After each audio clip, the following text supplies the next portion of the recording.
ở đâu mà chỗ nào nhở? Từ Hà Nội này cả? Hả? Từ Hà Nội này cả? Giờ này ní?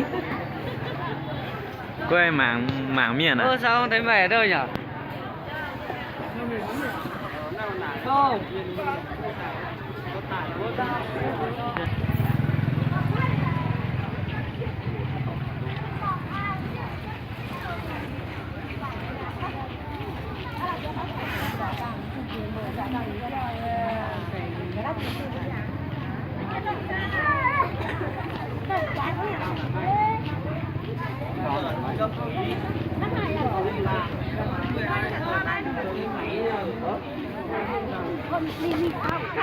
Nè, mình thơm nè, thịt tệ.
Ui, đi về đây.